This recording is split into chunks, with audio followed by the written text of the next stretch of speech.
success stories in the world. Also of common interest by V4 countries with regard to relations with Israel is to broaden the understanding by the Israeli authorities regarding the allegation of inadequate satisfaction of restitution claims. This is something that appears every now and then, every couple of years on the agenda, especially when we are speaking about contacts between the Polish authorities, the Polish government, and the organizations of the Jewish diaspora in the United States. So we believe that in contacts with the Israeli authorities, we will be able to find more understanding in regard to those issues. Also, as was mentioned before, Israel being now on the way of becoming an exporter of gas and energy is something of great interest for the Polish side as well as other countries in Central and Eastern Europe concerning the energy cooperation. We see that cooperation in this field with Israel will create special opportunities offered by natural gas resources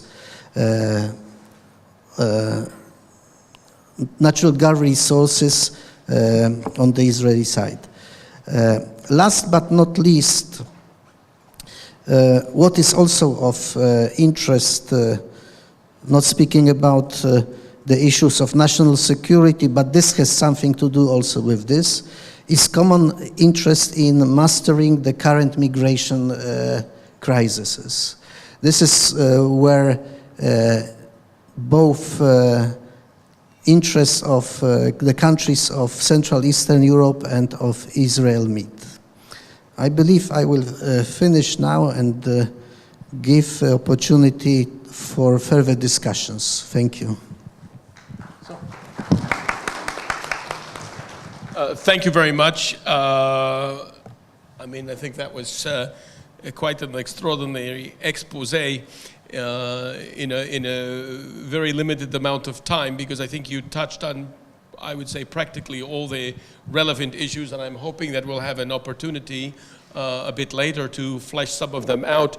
I would like just to draw your attention to what I pointed out at the beginning, the difference between someone who is a practitioner of diplomacy and someone who is an analyst or observer. I couldn't help but notice your description of the policy of the present administration in Washington. You called it an unconventional approach to traditional diplomacy, and I thought, what a diplomatic way of describing that, so that's only to your credit. I would like just to say two other things, and one is, when I mentioned earlier the issue of Poland's history policy as an irritant, I don't think that it will affect the overall positive ambiance of relations between Israel and Poland, but I do think it's an irritant. And by the way, I'm glad that you raised the issue also of restitution. I had it also in my notes, but I didn't want to take too much time. I think that is also, it will be seen until such time as there is some resolution, however imperfect, because there cannot really be any perfect justice. That will also be a kind of lingering irritant. I don't believe, I agree as you do, that it will not dramatically affect the relationship between the two countries, but I think until such time as there is a resolution, it will always be an item on the agenda that will be consistently raised. And finally, about the gas and energy, I must tell you, in Israel, this is of course a very positive development. We used to always say, in Israel that it took Moses 40 years wandering in the Middle East to find the only piece of real estate in the neighborhood that had no oil and gas. So it turned out it did take him 40 years, but even he didn't succeed, and that there is oil and gas. And it was discovered rather late in the game, but of course it's a very positive development. Well, now it's my very distinct pleasure to introduce this gentleman who is sitting here to my right, Bogdan Grzeloński. A couple of words from his very long and impressive curriculum vitae. He is a former Polish ambassador to Canada, an historian specializing in Polish diplomacy.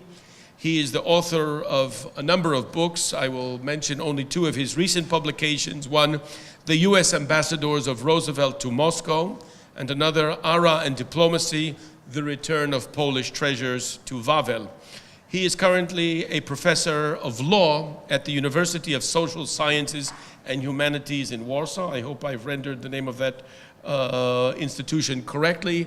And on a personal note, as I said, I know all of these panelists for a long time. This gentleman, I don't want to tell you how many years I know, but we're already in the fourth decade of our acquaintance. And I may say quite honestly that were it not for this man's constant nurturing, I doubt very much I would be sitting on this panel, and I doubt very much that I would be able to call myself an alumni of the history faculty of Warsaw University. So I won't say any more. I don't want to embarrass him any more than I've embarrassed the others. Bogdan, the floor is yours. Thank you. Ladies and gentlemen, having opportunity to participate in this panel discussion with such a prominent expert like Ambassador Agnieszka Magdziak-Miszewska and Ambassador Piotr Puchta, I would like, and of course I am not talking about Larry. That's nie przesadzajmy, yeah. Okay. I would like to change my position. What I wanted to do, I wanted to present you questions and problems that interest a Polish student when they touch problems of international relation. Because as Larry said, I am a teacher who teaches in two universities exactly, in oldest economic university at Warsaw School of Economics, very long time, and is quite a new institution which was founded 25 years ago, a private university. They call it the University of Psychology, Law, Journalism, and so on. Okay. Problem that students, in my opinion, are interested because I have everyday contacts with them. First one, naturally, is the national security, especially in context of the conflict between Russia and Ukraine. They pay much less attention to not only Europe, but to other continents, I mean, Australia, Asia, and so on. That is very interesting, And I want to emphasize that students think and recognize that the Russian aggression against Ukraine became a very serious test for European and global security system. It is clear for a Polish student that Russia's action against Ukraine are undermining stability in many states of Baltic, Black Sea, and Caspian Sea region. And really they are considered when Russia, and especially, well-known president of Russia will, prepare a new program for us. That's very interesting that they are afraid very much. And in this context, I must say, most young student people in Poland don't exclude the possibility that Russia might expand its military aggression from Ukraine to other countries. Having within seminars, I can hear always that only they say to me that they see only one kind of a policy towards them. I mean, to be tough, realistic, and stable, in sympathy. I am not the expert on Russia, and Ambassador Miszewska can, confirm is it true or not, is a good policy towards to a Kremlin or not. No, that's Yes, to be tough, absolutely. They understand only the language of this, so I will answer you later. Second problem that students like to discuss as the European Union, they like to speak about the European Union as an institution. They are very happy that we are a member of UN. That's not the question. Why? Erasmus program, shortly speaking.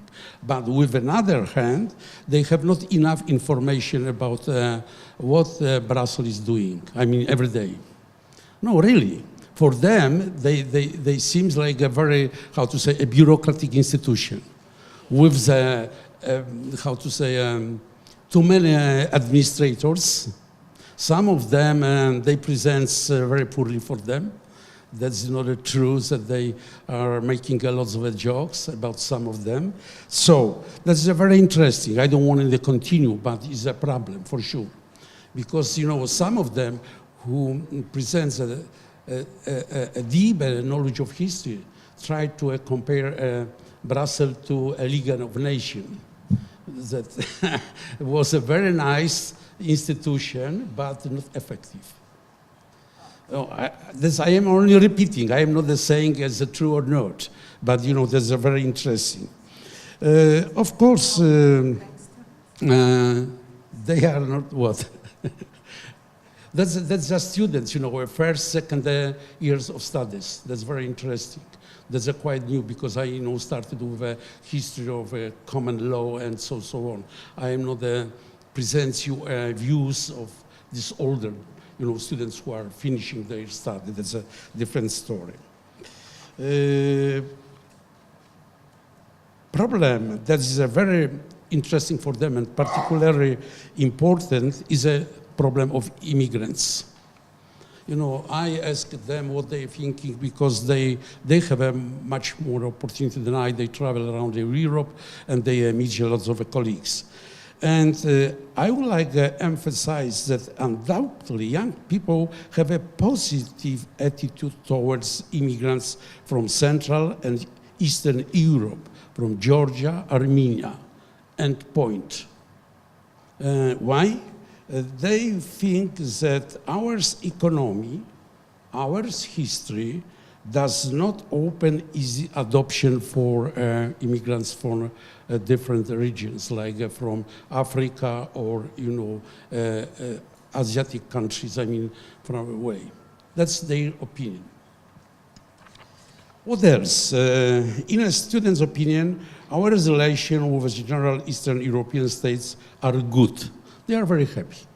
They like to go for, as shortly speaking, for beer to Vilnius, to Tallinn, or to even Ukraine. That's not a problem for them, naturally.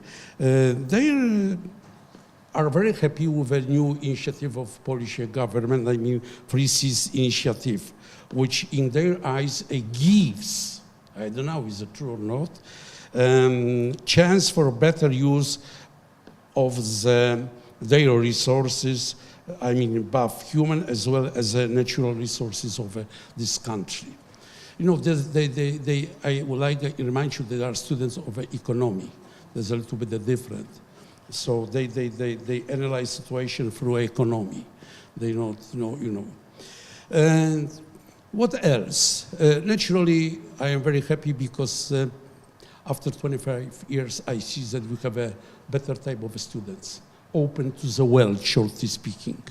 They love it. They are not, afraid to travel to every place in the world, even to, North Pole and so on. So I don't want to bore you longer. And my last word, Polish-Israel relation.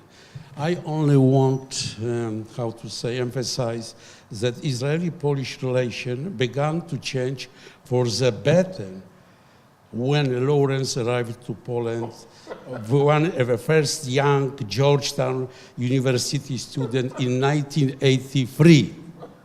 And of course, I don't want to say it loudly, he prepared a very special question for me. And I don't want to repeat what kind. They were very, provocative, especially that ours, a meeting with a group of students, and he presented himself as a student of Jan Karski, was a little bit, how to say openly, danger for me to answer for his question. So I said that I have some trouble with my voice and so on, because we are under full control.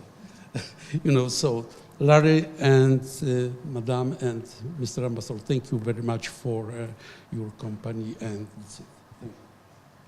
Thank you.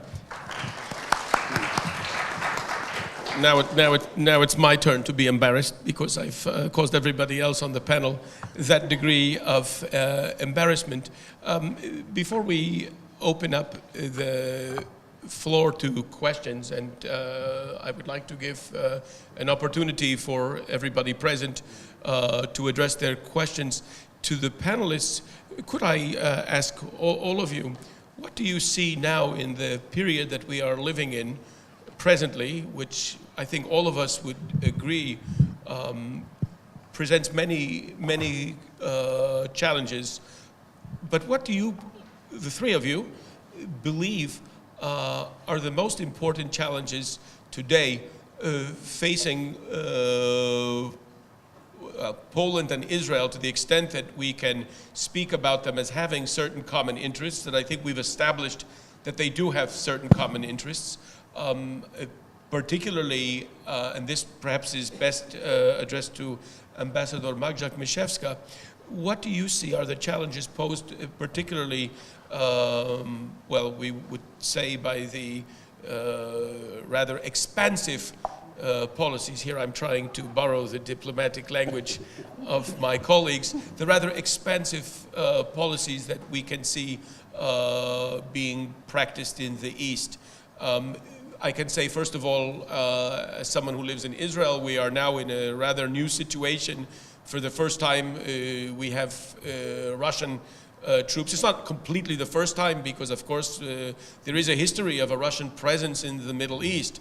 And by the way, one of the members of the board of the Israel Council on Foreign Relations is Ephraim Halevi, who was a former director of the Mossad.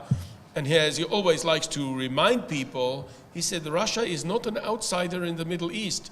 And Russia regards itself, whether rightly or wrongly, and we could discuss that, as a very natural player in the Middle East. And when Russia projects its power in the Middle East, it doesn't feel like this is a kind of expeditionary movement. It feels that this is its sort of natural backyard. And my question would be, what sort of challenges do you think we face having a more dynamic policy of Russia in this part of the world? Thank you very much. I think that thanks to the policy of predecessor of Mr. Trump, Middle East policy of Mr. Barack Obama, Russia found a place for itself, but not only because of it, but found a place to come back, to make a big comeback to the Middle East, where it used to be being a partner and an ally of Arab states. Yes, now the situation is something different because Russia is trying to be a partner for almost every Arab country. Yes, some years ago we witnessed the attempts to not replace, but to be a second choice for Egypt, for example, as a supplier of armaments, economic cooperation, so on, so on. For Israel, and it was very interesting because Israeli policy towards Russia is, I should say, very pragmatic and very realistic. There is no love, but there is great understanding that having, as I said, 1.5 million former, or not only Russian, but Soviet citizens, among them a big amount of the veterans of Red Army, yes, it changes the environment. So having them, a lot of them preserving the close ties of Russia. Some of them are former dissidents or people who are not lovers of the system, but sentiment of the country, of course. How big this part of Israeli sentiment towards their former countries, I could understand in 2007 or 2008, riding the car and listening to the Israeli radio in Russian language.